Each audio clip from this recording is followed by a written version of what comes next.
back to Red Flags and Body Bags. I'm Dana, I'm Chloe. and this is part 2 of our deep dive into the disappearance of Kyron Horman. Last episode, we laid out the broad strokes. Today, we're zooming in on the morning of June 4th, 2010, hour by hour from school drop off to suspicious errands. This is the timeline, and it's red flags. All right, guys. So between 8 and 8:45, Kyron was seen multiple times at Skyline Elementary with his stepmother Terri. Around 8:15, witnesses, including the PTA president, saw them at Kyron's frog exhibit during the science fair. At 8:45, Terri says she watched Kyron walk toward class before leaving. But here's the problem. There's no record that he ever made it.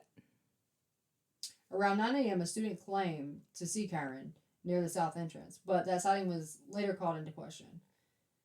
Maybe the timing was wrong. Maybe it didn't happen at all. Meanwhile, Terri's story is that she left the school at 8:45 to run errands. That's when the first cracks in her timeline appear. Meanwhile, Between 9:30 and 10, Terri was spotted at Fred Meyer in Beaverton. She ran into an acquaintance, Andrea Leckie, and pulled out a photo of Kyron at his science fair exhibit. Andrea thought it was strange. Terri wasn't a close friend, yet she made it a point of showing off this picture and talking about Kyron. at 10 a.m., Terri claims she went to a second Fred Meyer for her toddler's ear medicine, but from 10:10 to 11:39 a.m., almost 90 minutes, her whereabouts are unaccounted for. And Terri wasn't the only one unaccounted for. Her friend Dee Dee, who worked nearby, also disappeared from her job during the exact same window. At 11:39 a.m., Terri checked into a 24-hour fitness gym, but she originally told investigators she arrived at 11:20. That 19-minute discrepancy might not seem huge, but in a case where every second matters, it's a red flag. Then at 1:21 p.m., Terri posted a Facebook photo of Kyron, the same one of him at the science fair that she earlier showed Andrea Leckie, right after the school's talent show started, which neither she nor Kyron attended. By then, Kyron had already vanished. At 1:21 p.m., Terri posted a Facebook photo of Kyron, the same one of him at the science fair that she earlier showed Andrea Leckie, right after the school's talent show started, which neither she nor Kyron attended. By then, Kyron had already vanished. Police publicly noted inconsistencies in Terri's story. And when we mapped out her route, something stood out. She seemed to make a point of collecting alibis, running into people, making purchases, swiping into the gym, almost as if she wanted her route to be documented.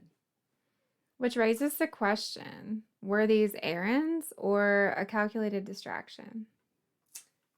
Investigators also focused heavily on Dee Dee. She vanished from work the same exact time Terri was unaccounted for, and later she and Terri openly cooperated with the police, letting their property be searched, answering questions, almost too cooperative. We think that might have been the point. If everyone's looking at Terri and Dee Dee, then maybe no one is looking where they should. So here's where theories come in. What if there was a third person involved? Someone Terri handed Kyron off to during this time missing. There are witnesses' statements, some published in the book Boy Missing, suggesting that Kyron left Skyline Elementary with Terri that morning. If that's true, the timeline starts differently than Terri told police. And once he's out of school, the possibility of a handoff opens up. 2 minutes in the parking lot, no cameras, no receipts, Kyron gone. Not long after Kyron vanished, Terri's behavior grew even stranger. She was accused of trying to hire a hitman to kill her husband, and she began a sudden affair with a man named Michael Cook, someone who reappeared from Kane's past and inserted himself into the case by organizing a vigil. So Cook lived in Beaverton, not far from Terri's errands that morning. His involvement and timing raised questions. Was he a concerned friend or something more? So where does this leave us? Terri's official route, school, errands, gym, was heavily searched, but nothing was found, which makes us think she wanted investigators looking there. Meanwhile, northbound routes toward Washington, especially the I-5 corridor to Shoreline, were never searched. Remote, wooded, unsearched land. If a third person took Kyron, that's where they would have gone. Kyron Horman disappeared the morning of June 4th, 2010. The gaps in Terry's timeline, the distraction of Dee Dee, and the shadow of a possible third person leave haunting possibilities. Next time we'll zoom in on the people around Terri. Who was present, who vanished, and who might still hold answers.